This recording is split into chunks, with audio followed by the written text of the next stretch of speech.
भवनों में वीरानापन आ जाता है, उसका मूल कारण है उसमें प्राकृतिक रूप से ऊर्जा के क्षेत्रों का लुप्त हो जाना। तभी वे भवन वीरान दिखाई पड़ते हैं। ज्योतिषीय गणनाओं की बात हम यहाँ नहीं करेंगे, परंतु चर्चा करेंगे कि किस प्रकार से इन ऊर्जा क्षेत्रों का निर्माण होता है। भवन निर्माण की किस स्टेज पर कौन से ऊर्जा क्षेत्रों का निर्माण होता है। देखिए, ये वास्तु पुरुष मंडल है। ये 45 देवता है जो एनर्जी फील्ड है हमारे, जो इसमें दिखाया गया है।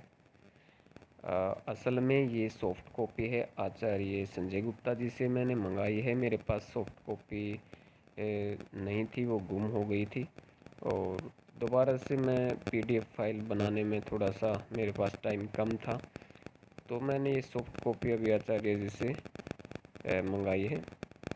तो इसमें मैं एक तो आसानी रहेगी आपको समझाने में और टाइम भी कम लगेगा। देखिए, जब कोई भी भवन का निर्माण हो रहा होता है ना, तो देखिए ब्रह्मादेव हमारी जो ऊर्जा होती है, जैसे छोटी छोटी जो दीवारें आप देख रहे हो ना, ये स्ट्रक्चर जो आपको दिखाई दे रहा है, जब हमारा कोई भी स्ट्रक्चर हम यानी कि पहले खाली प्लॉट होता है कोई भी, उसमें ऊर्जा नहीं बनती। ब्रह्मादेव होते हैं बिल्कुल बिंदु के टाइप में होते हैं वहाँ पे, क्योंकि देखिए अगर वो जगह वीरान पड़ी रहेगी, कोई भी जगह आप देखते ना, वो वीरान क्यों पड़ी रहती है, क्योंकि वहाँ पे ब्रह्मदेव की ऊर्जा ही नहीं होती। कभी वहाँ पे कंस्ट्रक्शन होता ही नहीं, अगर होता है कोई स्टार्ट होता है तो रुक जाता है। बोलते हैं बहुत सारी ऐसी अपने इंडिया में जो कॉलोनाइज़र हैं जिन्होंने कॉलोनियाँ बनाई हैं और वो बिल्डिंग्स मतलब अधूरी है अब तक। दिल्ली में भी काफ़ी ऐसी जगह हैं, वहाँ पे पता किस चीज़ की एनर्जी है, वहाँ पे जो एनर्जी फील्ड ब्रह्मादेव है वहाँ पे नहीं है वो। फिर कोई कहने लगा कि भाई यहाँ पे भूत प्रेत का साया है, किसी की आत्मा भटकती है। तो ये सब जो सिस्टम होते हैं ना, कोई भी भूत प्रेत की घटना या कोई भी प्रॉब्लम्स आती है हमारी लाइफ में, तो कब आएगी, जब देव ऊर्जा नहीं होगी। भाई देव और दैत्य तो ही तो चीज़ें हैं। भूत है तो भगवान भी हैं। जब भगवान ही नहीं होंगे जहाँ पे, तो वहाँ तो भूत ही रहेंगे। ठीक है, अब ध्यान से समझो इस स्ट्रक्चर को आप। ये जो दोनों तरफ से रास्ता जो दिखाई दे रहा है आपको, रास्ता जहाँ पे लिखा हुआ है, ये आपके जो बीच में इसके साइड में जो दिख रहा है, ये मकान का स्ट्रक्चर है। वॉल है साइड में, ये साइड में वॉल है, ये पिलर दिखाए गए हैं। जैसे जैसे वॉल हमारी ऊपर उठती जाती है ना, तो हमारे जो एनर्जी फील्ड हैं वो हमारे बनने शुरू हो जाते हैं और 180 डिग्री के हिट पे ये एक दूसरे के सामने उत्पन्न होते हैं सभी देव ऊर्जाएं। लेकिन कई दफ़ा जब हम मकान बना रहे होते हैं, मकान बनाते बनाते हमारी वो एनर्जी फील्ड शक हो जाती है कहीं पे। वो कब होती हैं, जैसे कि टॉयलेट बना दिया तो वहाँ पे, या फिर कोई ऐसा हमने स्टोर रूम जहाँ पे बना दिया, गलत डायरेक्शन में बना दिया। तो हर देव ऊर्जा का एक अपना एनर्जी फील्ड है और उनको देखिए आपको क्या खाना पसंद है। किसी को तो कोई चीज़ पसंद होगी ना। आपके लिए अगर आपको खाना पसंद है कि भाई मेरे को तो दाल चावल खाना पसंद है, और आपको हम ज़बरदस्ती कहेंगे नहीं कि भाई तू रसगुल्ले खा, वो कहेगा भाई मीठे का तो मेरा परहेज है, मीठा मैं खाना पसंद ही नहीं करता। हम ज़बरदस्ती थोड़ी खिला देंगे। ज़बरदस्ती खिलाएंगे तो फिर आपको पता है, या तो गुस्सा करेगा या फिर मारपीट शुरू होगी, झगड़ा होगा। यानी कि कहने का मतलब है कि ऐसे ही देवताओं की जो ऊर्जा होती है, अगर उनके किसी अलग से अगर उस देव ऊर्जा से हटके हम कोई विपरीत ऊर्जा का सामान उस देव ऊर्जा में रख देते हैं, तो वो नाराज़ हो जाती है। उसी को हम वास्तु दोष कहते हैं। चलिए देखिए, पूर्व दिशा के ऊर्जा क्षेत्र को जब हम अनुभव करते हैं तो उसके गुण धर्म समझ में आते हैं। वास्तु पुरुष मंडल में नीले रंग के इस आभयमय क्षेत्र को आर्यमा नाम का देव कहा गया है। दक्षिण दिशा में सफ़ेद रंग के ऊर्जा क्षेत्र को विवस्वान या विवस्वत कहा गया है। देखिए, वैसे तो ये सभी नेम जो भी लिए हैं, ये महावास्तु से डॉक्टर खुशदी बंसल जी ने जो बड़ी तपस्या करके इन चीज़ों को निकाला है, एक महावास्तु का नाम दिया है। बहुत ही रिसर्च के बाद जैसे हमारे वेद शास्त्र हैं, ऋग्वेद में अग्निदेव के जो आप स्टार्टिंग से जो प्रथम खंड आप पढ़ोगे उसमें हमें कौन सी देव ऊर्जा किस नाम से पुकारी जाती है और उसका कैसा रंग होता है, ये ऋग्वेद में आपको मिल जाएगा। आसानी से ऋग्वेद आप पढ़ सकते हो, क्योंकि अपने वेद पुराणों में ही है ये सब कुछ छुपा। वेद पुराण ही अगर आपने नहीं पढ़े तो आपने कुछ नहीं पढ़ा, फिर आप लाइफ में ऐसे ही आए हो। जब तक देखो जितनी भी साइंस बनी हुई है, जितना भी जो साइंस अभी चली हुई है वो सब हमारे पुराणों से है, चारों वेदों से निकली हुई है साइंस। ठीक है, अच्छे से इसको आप जान लो। और अगर जिसने नहीं पढ़ा है तो वेद शास्त्र अपना PDF फाइल में चली हुई है, ई बुक है, किसी के पास नहीं है तो मंगा सकते हो, मैं भेज सकता हूँ, कॉपी है मेरे पास। दक्षिण दिशा में सफ़ेद रंग के ऊर्जा के क्षेत्र को विवस्वान या विवस्वत कहा गया है। पश्चिम दिशा में ऊर्जा क्षेत्र जो चांदी जैसा है, चमकीला सफ़ेद रंग का, उसे मित्रदेव कहा गया है। इसी प्रकार उत्तर दिशा के लिए भूधर कहा गया है, जो लाल रंग के। भूधर देव ये वो देवता हैं जो आपकी अपॉर्चुनिटी और किसी भी कार्य को होने देने की शक्ति इनके अंदर है। उत्तर दिशा की ओर लाल रंग का जो तांबे के रंग का ऊर्जा क्षेत्र है उसे भूधर कहा गया है। बहुत सारे लोग अर्थ लगाते हैं कि ये पृथ्वीधर है, अर्थात पृथ्वी को धारण करने वाले हैं। भूधर यानी जो अस्तित्व, मैनिफेस्टेशन आ गया ना इसमें, मैनिफेस्टेशन किसी भी चीज़ को आकर्षित करना। देखिए, सबसे पहली बात तो मैं आपको बता दूं, ये वीडियो के माध्यम से ये जो है ना, यही जो वो स्टडी है जो काफ़ी लाखों रुपए खर्च करने के बाद आपको प्राप्त होती है, लेकिन मैं फ्री में वीडियो के माध्यम से आपको ये सब समझा रहा हूँ। लेकिन जितना जायज़ होगा, जितना आदेश होगा, उसी के अनुसार ही मैं आपको बताऊंगा। तो उत्तर दिशा की ओर जो लाल रंग का जो तांबे के रंग की ऊर्जा क्षेत्र उसे भूधर कहा गया है। बहुत सारे लोग अर्थ लगाते हैं कि ये पृथ्वीधर है, अर्थात पृथ्वी को धारण करने वाले हैं।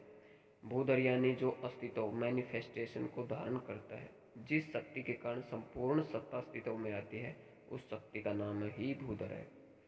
कोई भी कार्य होता है, जैसे होने देने की जो पावर है, किसी भी कार्य की होने की जो शक्ति जो प्रदान करते हैं वो भूधर देव करते हैं। अच्छा हो रहा है या बुरा हो रहा है वो एक अलग बात है, लेकिन किसी कार्य का भी अगर वो अच्छा ही अच्छा हो रहा है या बुरा ही बुरा हो रहा है तो भूधर अपने कार्य पे हैं। भूधर देव की ऊर्जा अपने कार्य में है और वो एक्टिवेट है। अगर बुरा ही बुरा आपके साथ हो रहा है तो उससे पीछे वाले देवता की जो ऊर्जा है, एनर्जी फील्ड है, वो हम चेक करेंगे। वहाँ कोई प्रॉब्लम होगी तब जाके ऐसा होता है। तो अगर हम वहाँ से पीछे वाले जोन को अगर बैलेंस कर लेंगे तो फिर वो अच्छे में आएगा। भूधर देव फिर भी वहाँ पे एक्टिवेट होकर आपको अच्छा ही अच्छा देंगे। फिर आर्यमा सूत्रधार पूर्व दिशा में, पूर्व दिशा की ओर नीले रंग की ऊर्जा क्षेत्र को आर्यमा कहा गया है। सत्ता के प्रकट होने के बाद उसके विकास को आगे बढ़ाने में सहायक तत्व, सहायता करने के रूप में काम करने वाली शक्ति व उसे विश्व में अन्य पदार्थों से जोड़ने वाली शक्ति आर्यमा की शक्ति है। इसी प्रकार संसार में जोड़ने वाले देवता का वेदों में बहुत जगहों पर आर्यमा नाम से आह्वान किया गया है कि तुम वर के लिए क्या ढूंढ के लाओ। एक ऐसे साथी को लाने के लिए कहा जाता है जो जगत को जोड़ने की शक्ति बन सके, जिससे विकास की प्रक्रिया आगे बढ़े। वह आगे ले जाने वाली शक्ति ही आर्यमा की शक्ति है। विवस्वान परिवर्तक दक्षिण दिशा, दक्षिण दिशा की ओर विकसित होने वाला सफ़ेद रंग का ऊर्जा क्षेत्र इस संदर्भ में विवस्वान कहा गया है। विवस्वान बदलाव को लाने वाला है। अगर आप गहराई से देखें तो उत्तर दिशा में सत्ता को अस्तित्व में लाने के लिए भूधर की शक्ति उत्तरदायी है। विकास की प्रक्रिया को आगे ले जाने के लिए जो साथ चाहिए वह आर्यमा नाम का ऊर्जा क्षेत्र या देवता देता है। विवस्वान बदलाव का कारक है। यह उस बदलाव को नियंत्रित करता है जिससे कि अस्तित्व घटित होना शुरू होता है। यह उसको चमकाता और प्रकाशित करता है, उसको आगे लेकर जाता है। मित्र प्रेरक पश्चिम दिशा, पश्चिम दिशा में चांदी जैसे चमकीले रंग के ऊर्जा क्षेत्र को वेदों में मित्र कहा गया है। जितनी भी प्रक्रियाएं घटित हो रही हैं उनको क्रिया रूप में लेकर आने के लिए अथर्ववेद में बार बार मित्र नाम के देवता का आह्वान किया गया है। इस प्रकार इन चार देवताओं का आविर्भाव भवन निर्माण की स्टेज पर होता है। इसके आगे जैसे जैसे भवन का निर्माण बढ़ता है वैसे वैसे अन्य शक्ति क्षेत्र भी विकसित होते चले जाते हैं।